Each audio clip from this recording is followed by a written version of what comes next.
Hello everyone and welcome back to my channel. If you're new here, my name is Mel and this is going to be a super chill discussion of some of my stats of 2023. This is not going to be like a super formal video. I'm not going to like pull up my spreadsheet and walk you guys all the way through it. I just want to have a chat about some of the different things that I read in 2023, how that might have been different from 2022, and what I'm hoping to see in my reading moving forward into 2024.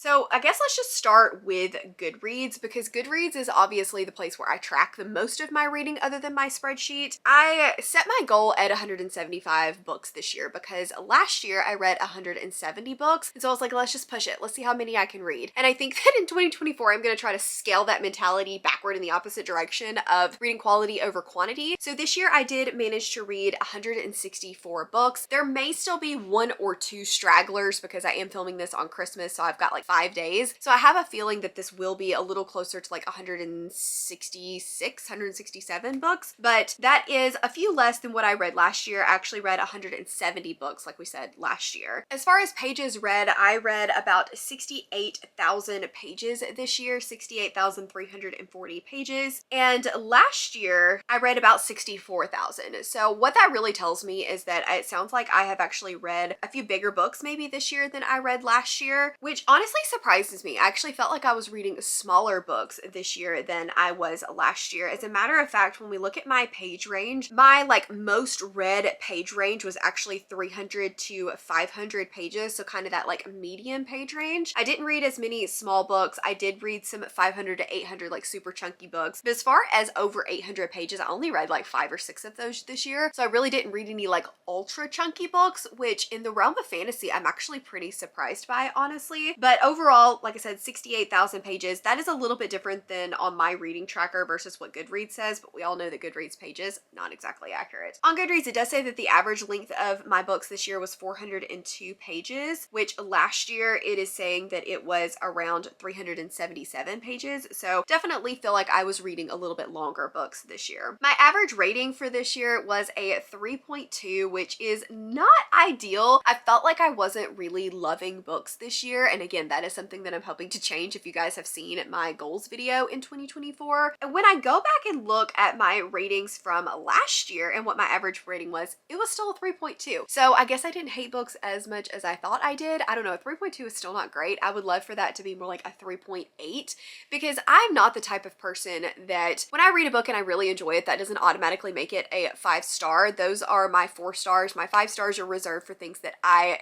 would ride or die for that I absolutely loved. But I do tend to give out more 3 stars because my higher 3 stars are like those that I really enjoy, but they just weren't quite like amazing. And my lower 3 stars are those that I enjoyed and would recommend, but didn't really love. So I do have a pretty wide range of 3-star, which doesn't surprise me that that is my like average rating. I mean, it does make sense. And I want to try to increase that next year. Per my spreadsheet though, which does take into account the out of 10 rating and the average star rating, definitely the average star rating was a 3, whereas the like average numbered was 6.75.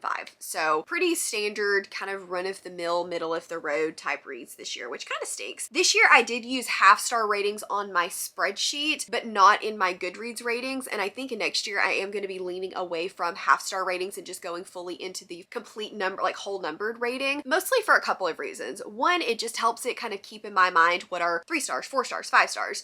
And it also helps me like when I'm rating on Goodreads, I don't have to flip back and forth and see which one was which. But in the realm of just ratings and what my spreadsheet calculated this year, I had 13 5-stars, which is pretty solid. As far as like just the, I'm going to group the 4 and the 4.5s together, I had 34 stars. I had the most by far 3 stars. I had 71 3 stars, so by far the most amount. And I would love to kind of, instead of having half of my reading be 3 stars, I would love for it to be more like 40% of my reading be 3 stars, because I feel like a 3-star is a useful number. People don't love 3 stars, but for me it is a very useful number. I had more 2 stars than I really would have liked. I had way more 2 stars than I did 4 stars, which is unfortunate. I would like to have more 4 stars than 2 stars next year. And not too many 1 stars, but there were a couple in there as well. So let's look at my monthly stats, my best reading months were definitely in the first half of the year. I seem to start really, really strong and then kind of get busy. And so my best month by far was April, which does not surprise me. April was Realmathon. It's in the beginning of the year. It's when I'm feeling strong. There's not as much going on in the world. And so April, by far my best reading month, followed by February, March, and May. May was Escape, and September was actually pretty good too, and September was Battleathon, so it doesn't really surprise me that those, as far as like book numbers, were the months that I read the most in. The months that I read the least in, though, are December, which I always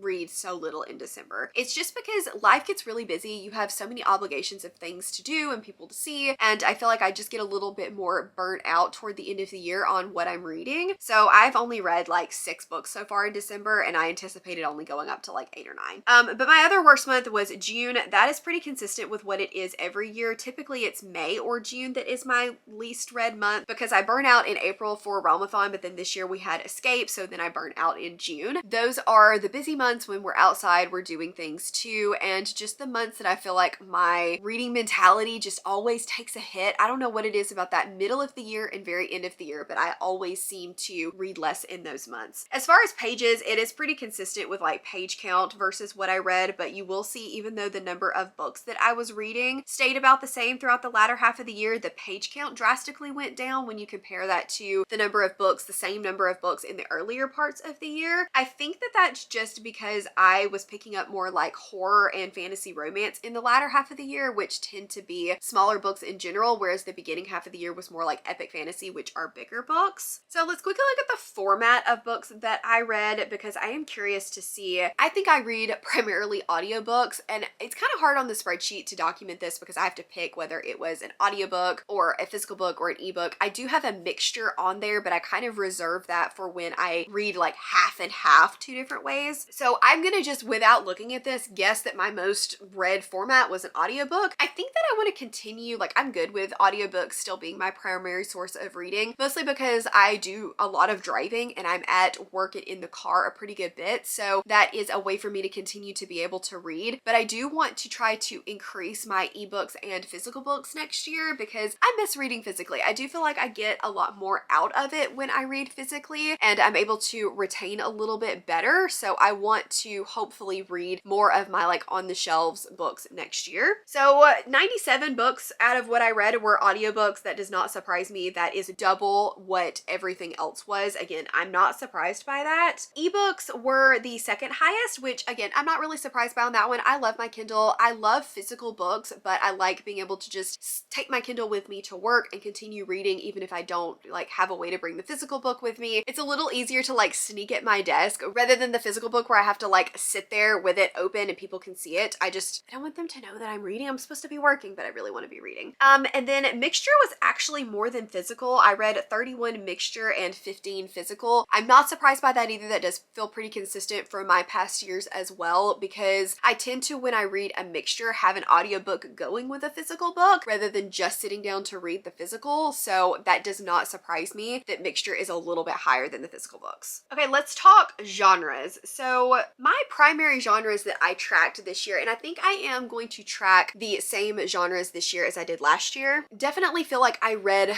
more in 2022 like thrillers than I did this year, more fantasy, like fantasy and more sci-fi in 2022, whereas in 2023 I'm going to anticipate that I read more fantasy, but definitely more fantasy romance and more horror than I did in 2022. So the genres that I primarily track are fantasy, fantasy romance, horror, mystery, romance, sci-fi, and thriller. I do think that next year I am going to give indie fantasy its own like drop down, because I want to be able to see that in genre format. I want to be able to see that not just in my publishers, which we will talk about, but I want to be able to like see, okay, with indie fantasy, did I read as much of that as I was anticipating that I would read? This could be a little trickier because a lot of fantasy romance is indie, and I don't think that I'm going to separate that and track that separately. It'll just be more of like my epic fantasies if I decide to track that separately. I'm still deciding on that, but I'm kind of like wondering if that's something that I might do. Okay, so this year, as far as genres went, by far my highest read genre was fantasy. I read 39% of my books were fantasy. I feel like that is a little bit bit lower than I expected it to be from last year, but fantasy is always my most read genre. I do kind of want to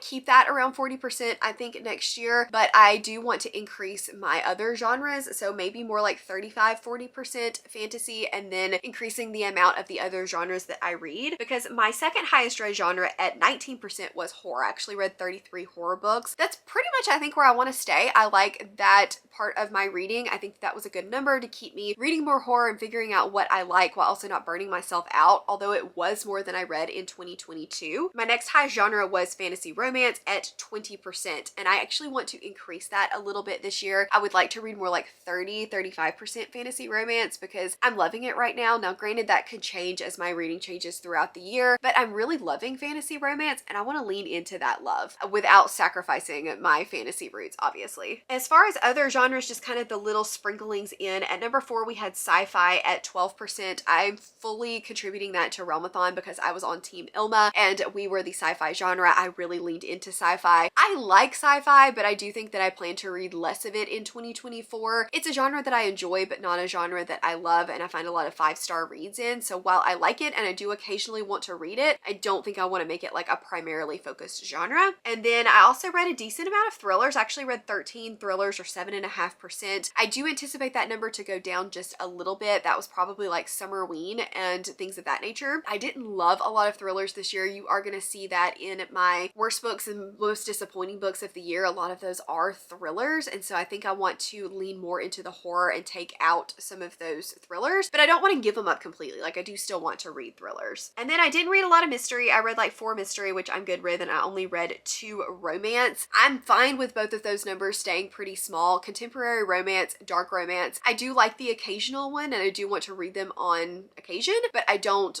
primarily focus on those. I'm not a romance, like I like fantasy romance, but I'm not a romance channel. So that is fine with me. And mystery, I'm trying to still figure out what I like in mysteries. I do like the occasional one, but it's not something that I want to like take over my reading. You saw me do the publisher battle this year and it actually did not go as I planned. That was a video series that I planned to completely finish, but what I found is I had already read a lot of the books in a publisher that I wanted to read and there just wasn't a lot left. And it really had me looking at publishers and what do I read more of, what is more published in the genres that I like to read. And if we're just looking at the big 5, I honestly did not read as much traditionally published as you would have thought. I actually read 80 books that were indie, which is about 45% of my reading. I read 96 traditionally published books, and I want to keep it that way. I think in 2024 I love indie fantasy, I love self-published fantasy and fantasy romance. I find that they tend to do things that the traditionally published sphere just won't let you do, or they're ahead of the trends and things that I really enjoy, and I'm always looking for something new and different and pushing those boundaries. So I do think I want 40% at least of my reading to be self-published or indie published fantasy and fantasy romance. But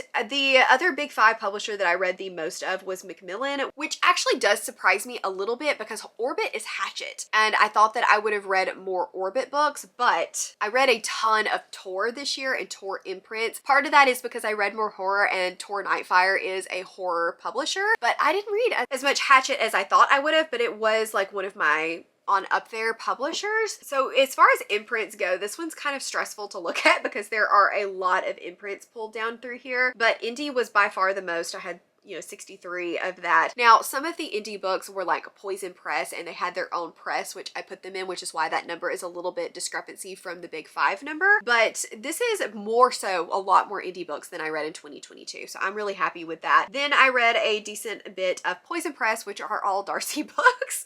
We're going to ignore that. I read a lot of Darcy. I read a lot of Orbit. I read 17 Orbit books. And then I read 21 or so Tor if you take in all of the like Tor imprints. Those were kind of like my top publishers from this year. I don't really have a goal as far as publishers for next year. I still want to read a lot of indie, but Tor and Orbit I think are going to be 2 of my most read publishers and imprints just because they do publish a lot of the fantasy that I read. Then let's quickly talk about where I read books from. So a lot of my books I did get off of Audible, which kind of sucks. I would love to read less Audible books next year because Audible is expensive. But the second highest was actually on the library, which I'm really happy with. I want to read more books and more audiobooks from my library next year. Unfortunately, what I found with some of those is they were either Audible exclusives or they had really long wait times. So even though I wanted to read them from the library, I couldn't as far as content. So I want to try to get better about foresight and going ahead and putting holds on things that I think I'm going to want to read, and then I can always just like push it out if it's not time for it. Then I read a decent bit on Scribd, which is now going to be called Everand. I will be changing that for next year. I read a lot of purchased books, but this stat is a little hard for me to quantify because if I owned the book but I read it on Scribd, I marked it as Scribd. So even though I might have read a book from my shelves, a book that I purchased, the primary reading source was Scribd or the library. So this one's a little bit harder to quantify, but I felt like it was an interesting statistic either way. And then let's chat series. So series are things that I have got to get better about next year. I love series. I like staying with a character and getting to know a world and all the intricacies of that world, but I am horrible about continuing series in a timely manner. So I do have a series tracker that I used, and according to the series tracker, I have 151 active series, which I've got to do better about. We will chat about this in a lot more depth in my series videos, but I just wanted to quickly run you guys through what I read as far as series this year, not exactly how many series I am currently reading. We will chat about that coming soon. But I read mostly books that were part of a series. 64% of the books that I read were a part of a series. 10 of them were companion series. So like Tress of the Emerald Sea is a companion of the Cosmere, that kind of thing. And then I read 30% standalones, which is a lot more, I feel like, than I've read in previous years. I don't typically read a lot of standalones, but I think that that's that horror coming through where I read a lot more standalones than I did last year. I do think I want to track next year my rereads because I didn't read a lot of books again, but I feel like a reread is a little bit different than, even if it's part of a series, it's a little bit different than just continuing a series or starting a new series. So I definitely want to try to track rereads next year. As far as series started versus finished versus getting up to date versus DNFing, I did start 72 series this year. I want to try to lower that number a little bit next year, where I'm not starting so many series. I'm continuing DNFing or catching up on as many series as I'm starting. That's my goal. I want to kind of keep those at 50-50 because there's so many new series coming out next year. I don't want to say that I'm not going to start new series, but I need to lower that just a little bit. I finished 6 series, so not great, but could have definitely been worse. I got up to date on 5 series. I DNF'd a pretty decent bit of series. Now, this counts those books that I read the first one and decided not to continue. I did check that off as a series DNF. I feel like I was pretty ruthless with that, and I want to continue that into 2024. That's definitely better than it was the year before last. In 2022, I would just kind of continue a series if I kind of liked it, maybe, but not really. And then what I would find is I would have every intention of continuing it. I would buy the next book in the series and then I would unhaul it and end up DNFing it in the next year because I never actually had the intention of continuing it. I definitely think that I want to continue to be ruthless with my DNFs in 2024 as far as series goes, because if I read a book and it's the first book in the series and I don't like it, there's no reason to be pretending like I'm going to continue it. Okay, so I think those are most of the stats that I wanted to talk to you guys about for 2023. Really quickly, we'll run through my year in books on Goodreads just because I feel like that's an interesting thing to check out. I read, according to Goodreads, 66,000 pages. That is less than what I read on my spreadsheet, but I do sometimes track my like pages that I actually read, and I'm not really sure why it's so off. Maybe DNFs, but I usually delete the page count for the books that I've DNF'd, so I don't really know why there's a discrepancy there. But 164 pages read. My shortest book was Blanky, which I really enjoyed, and my longest book was Shadow Rising, which was over 1,000 pages. We read about 402 pages average length. We already talked about that. My most shelved book was Fourth Wing. No one is surprised there. And my least shelved was actually Summoning and Sacrifice, which is one of the books that I read for SPFBO 9. Average rating, we talked about being a 3.2. My highest rated on Goodreads was The Will of the Many, which I'm actually surprised by. I figured it would be Fourth Wing, but The Will of the Many is that good. Like, it deserves the love. I'm so happy to see that. And then you can kind of see my year in books. There's not really a whole lot more interesting on there, I feel like, than what I have had in previous years. But yeah, I think that those are all of my stats for 2023. I'm excited to see how 2023 shapes up against 2024 and if my goals and things that I want to keep in mind for the next year, if I'm successful. That's mostly going to be reading a few less books, focusing on my longer books if I want to read them, and continuing series, and then kind of my thoughts on genres and indie books and how I kind of want to make sure that I'm focusing on reading in 2024. So thank you guys so much for hanging out with me. These videos are always a lot of fun to look back on the year and see what months I read the most or what months I read the least. I am hoping that that will be a little more uniform in 2024, but I think it's been like this every year where I kind of do like this. So I anticipate that staying the same. If you guys are just here and want to let me know that you were hanging out, leave me the first emoji on your keyboard because that sounds fun and I want to see what everybody's first and most used emoji is. As always, links to my Patreon, Instagram, Twitter, and Goodreads all in the description box below. If you guys enjoyed this video, please give it a big thumbs up, subscribe if you want to, and I will see you in the next one. Bye!